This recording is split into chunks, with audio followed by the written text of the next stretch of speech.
Welcome to our webinar. Hello, this is Dr. Mikol Davis. I'm Carolyn Rosenblatt, and we're here to give you some helpful tips on holidays without family conflict.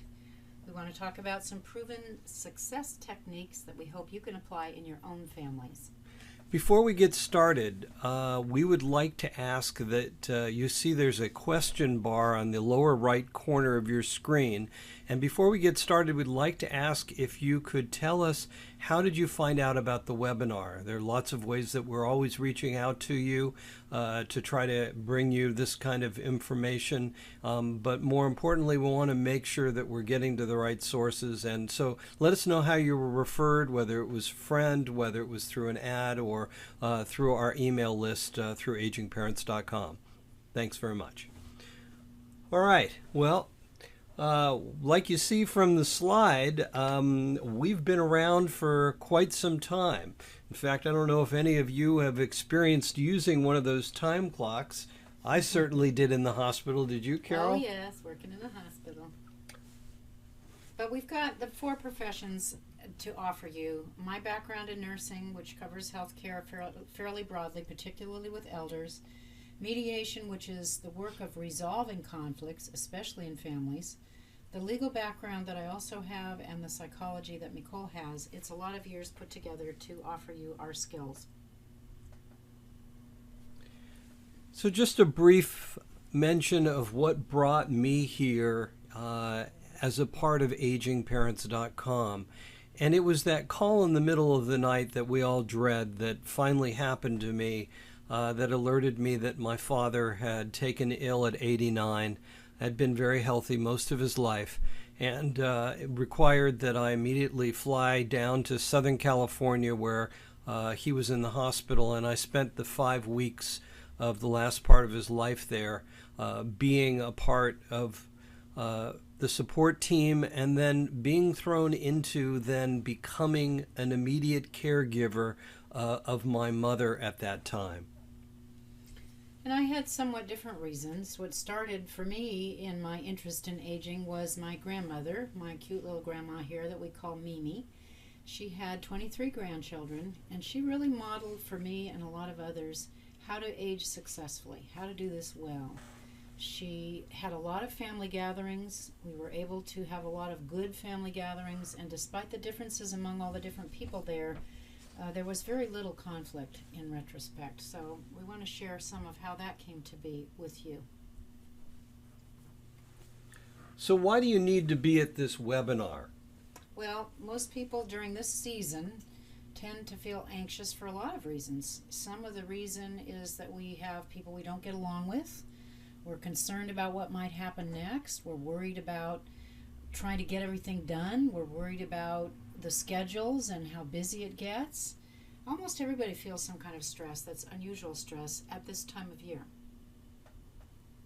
And so what can you get from this webinar? Oh, look, my husband puts my graduation picture from my first nursing school here. I love that picture. That's so great. I love that picture. Okay, so anyway, I want to give you some ideas about how to protect yourself from stress overload. And that comes sometimes from overscheduling and from lots of contact with people who get you upset. We also want to help you develop an action plan so that you can do something different than what you've always done in the past. And more importantly, we want to ensure that in fact you understand that there clearly is hope, that the holiday season doesn't have to drive you nuts. Right, it doesn't have to, but you have to have a plan in mind. So what exactly is stress? All of us have stress in our life, and it really is more than just feeling a sense of worry or a feeling of anxiety. In psychology, we call that free-floating anxiety. Stress is really physical changes that actually take place in response to our thoughts or information that we take in through our senses. And because of this system that we have, the body's reaction to stress or to conflict is a response that's designed to get us to move quickly and to respond to protect ourselves. It's that fight or flight response. And And consequently, what happens is that there are actual physical effects of stress on the body. There is the production of a certain neurochemical that's created by the adrenal glands in the body, and this is called cortisol. You may have heard about this. We have adrenaline too. Everybody knows about that. But Yeah, we have other hormones that are produced that give us more of this fight or flight response, and we don't have a way to dissipate those if we don't have to flee and we don't have to fight. And that's really the problem, is that frequently there is the buildup of these neurochemicals in our body, and we don't respond other than obsessing about or worrying about, and don't take any form of action. And consequently, these elevated levels of these neurochemicals can have some very, very damaging effect on our overall health. Yeah, we have a lot of anticipation of what might be coming. We get uncomfortable about what we think is going to happen. We prepare for it in our minds, and then it doesn't happen. Or if it does happen, it's even worse than we thought, because we were preparing for something that we imagined, and we're kind of setting ourselves up for it. We get physical effects from anticipating what might come when our fears are not realized. And so there are clearly negative effects of stress on our bodies. And, the most obvious one is the overeating. Oh, and this time of year is great for that. There's so much food everywhere. We see the increased belly fat accumulation. We see excess use of alcohol or other substances.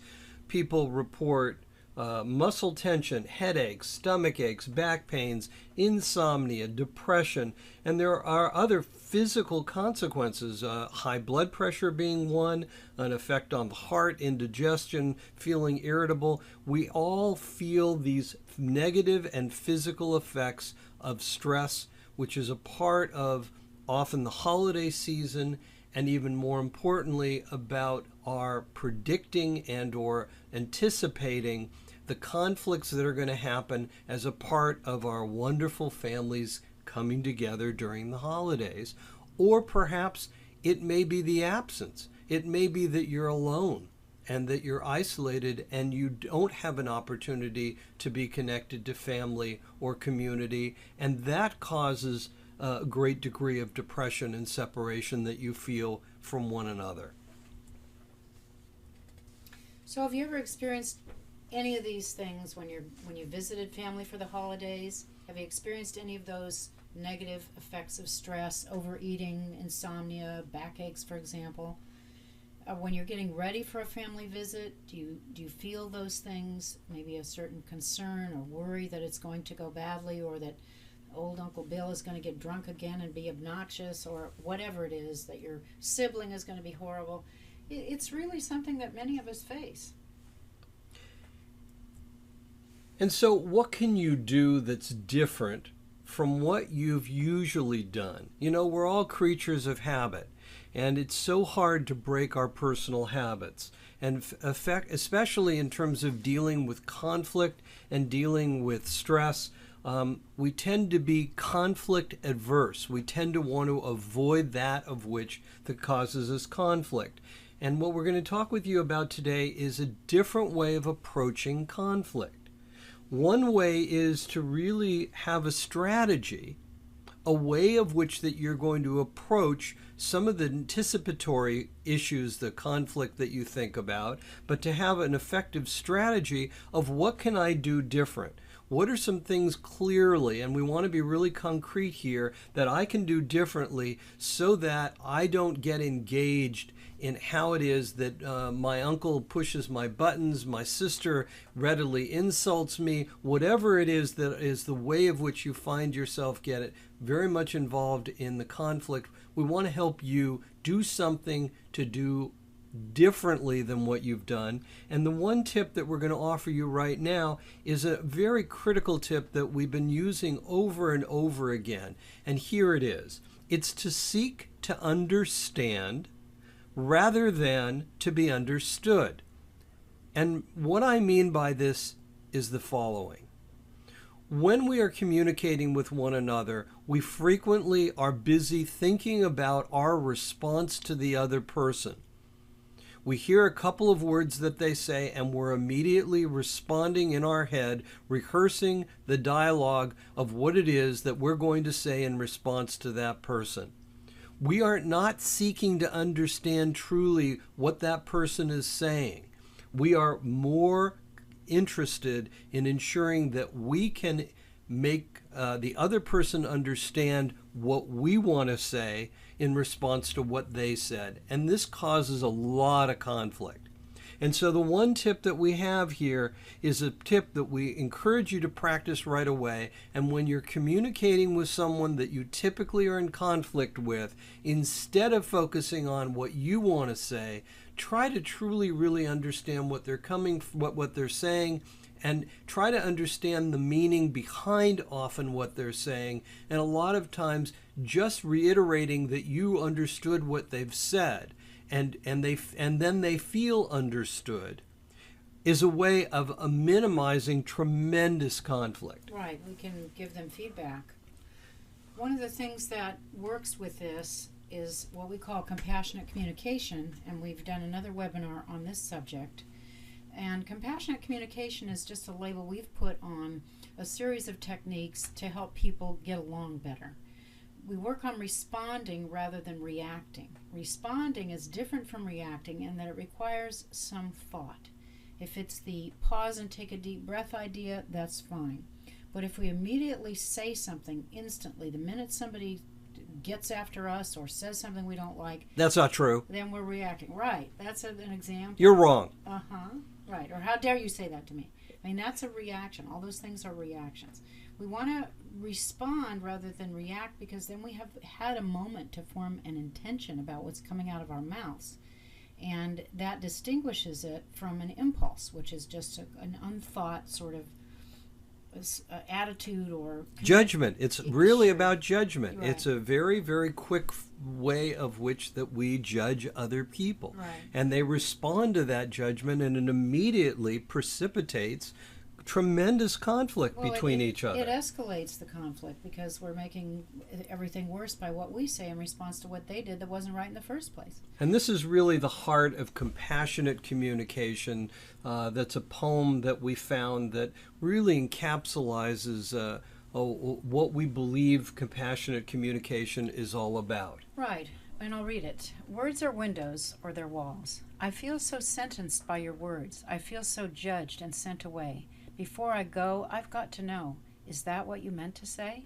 Before I rise to my defense, before I speak in hurt or fear, before I build that wall of words, tell me, did I really hear? Words are windows or they're walls. They sentence us or set us free. When I speak and when I hear, let the love light shine through me.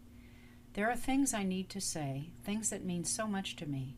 If my words don't make me clear, will you help me to be free? If I seemed to put you down, if you felt I didn't care, try to listen through my words to the feelings that we share. Now, let's get on to the subject of dealing with our aging parents at holidays. Sometimes our parents are the source of conflict. Sometimes they are difficult. Sometimes they're passive. They could be any sort of way. One of the techniques that we like to encourage you to use is to get them to reminisce about positive memories. Tell you stories about the past. If they have favorite things they've already told you, let them tell those things again. If they've got a memory loss problem and don't recognize that they tell you this every time you see them, well, that's okay. Patience is what we need with that, but the social engagement that your aging parents have with those around them is really good for them. Even if they have the memory loss troubles, even if they have dementia, encouraging them to stay engaged through their stories can make them feel good. And there's the challenge also with our aging parents when they begin to lose certain abilities like their hearing, and that tends to affect their social engagement. And it's so important that we reach out and help them be a part of what's going on, even at times when they can't participate fully because they can't hear. Right. What is that statistic? 70% of people over 70 have some hearing loss. I mean, it's a lot.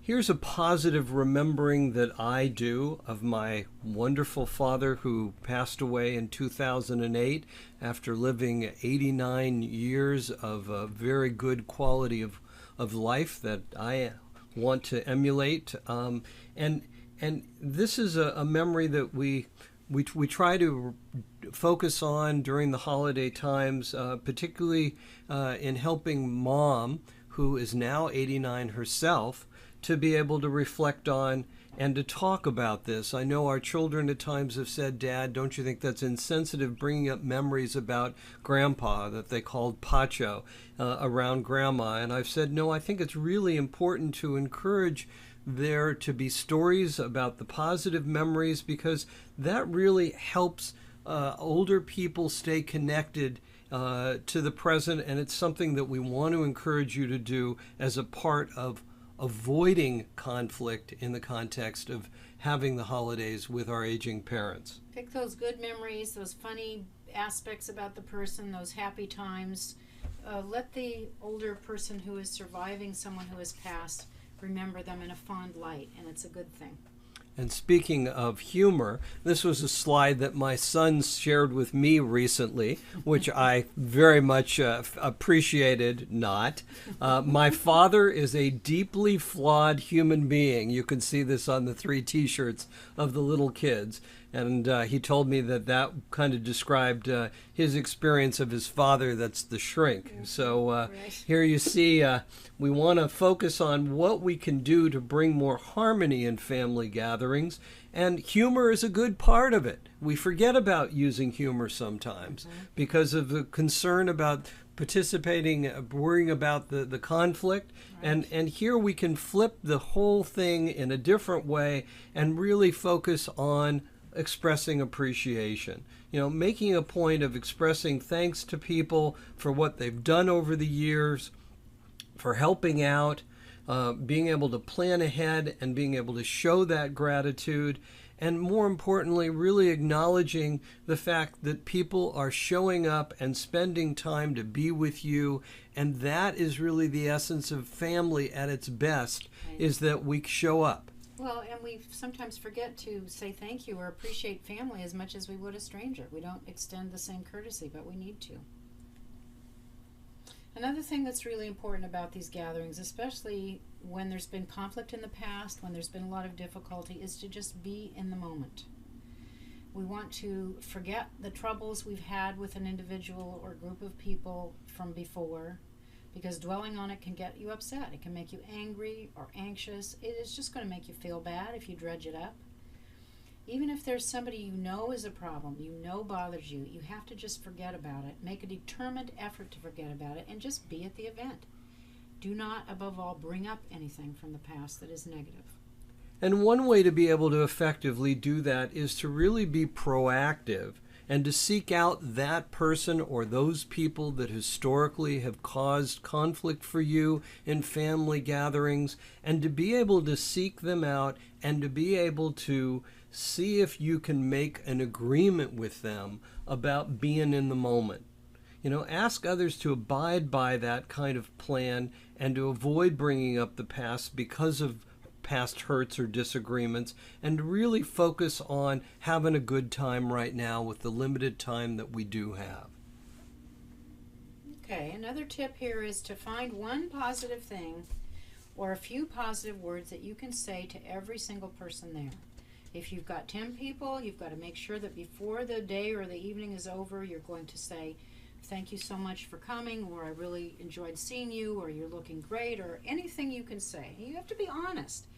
You don't want to say they look wonderful if they've just, gotten out of the hospital, and they don't. But you can find something good to say if you work at this. It doesn't have to be an extensive talk about it, but it's really important to communicate a positive thing to everyone.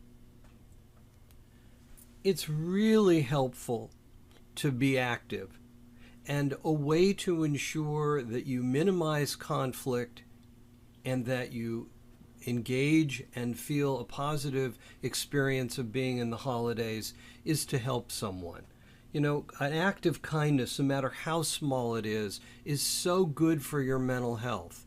And it's something that we often forget about, that the value of our acts of kindness really is less about the other person, and it really is a lot about what it does for us as individuals. And the more that we do that, the more that we increase our mental well-being, and that's a good way to fight against any potential feelings of discomfort that you might feel when you feel really good inside about being of value and contributing. Those little nuisances are things that we can just be able to brush off and not engage ourselves. We've got to acknowledge also our own limits. This is a time where a lot of extra duties are required of us. We've got to buy gifts, and we've got to decorate, and we've got to cook, and we've got to clean up, and we have to have house guests, or we have to travel. There are just a lot of things going on, and most of us don't understand that we have limits and we can't overextend ourselves, or it's just going to add to conflict and stress. If you're doing a lot, you've got to be honest about when it feels like it's too much and not resist your common sense, which would be to ask for help. If you've got a table full of people, you can ask everybody to take their plates into the kitchen, or help with the dishes, or put the things away when you're finished with the meal, or whatever it is that needs to be done. But asking for help is something so many of us resist, and it causes internal conflict and makes us shorter tempered. We need to get past that to reduce family conflict. And planning ahead is even better, so that if you can plan ahead and divide up some of the responsibilities, even for those people that historically have not stepped up and taken responsibility, if you ask, that's the important thing. And you don't have to wait. There are other tips about visiting aging parents. Obviously, when you don't see them very often, you may find at the holiday that when visiting them, that their overall condition has changed, and sometimes it's truly changed for the worst. And are they showing some changes of aging? Are you seeing this? What's important is that you take time to be able to observe the changes, to be on the lookout of how it's affecting our aging parents or our loved ones. There are some very clear things that we're going to mention right now that you need to be paying attention to. And when we don't see our aging parents often, and then we see them just once a year or a couple of times during the year, sometimes these things can be somewhat subtle and not so obvious. So what we want you to do is to be proactive in looking at some of the things, the physical and mental aspects, the tolls that aging can take on our loved ones. Right. We can see how as time passes and our parents are into their 80s and our grandparents are going into those age categories, or we sort of really be protective of them. Maybe they're having trouble getting their bills paid. Maybe they're not able to handle the finances, and that's one of the first things to go. Memory loss, muscle alertness, and money. When there's a disconnect there's really a problem. And this is one of the things that we encourage you to make observations about, so that when you do have to communicate with siblings about this, you can have something specific to tell them or ask them about. It's a time. The holiday is a time where you can make these observations, even if you need to make a few notes to yourself, and then bring this up with people you love later on. So we want you to take the opportunity to obviously be able to work with others at this time.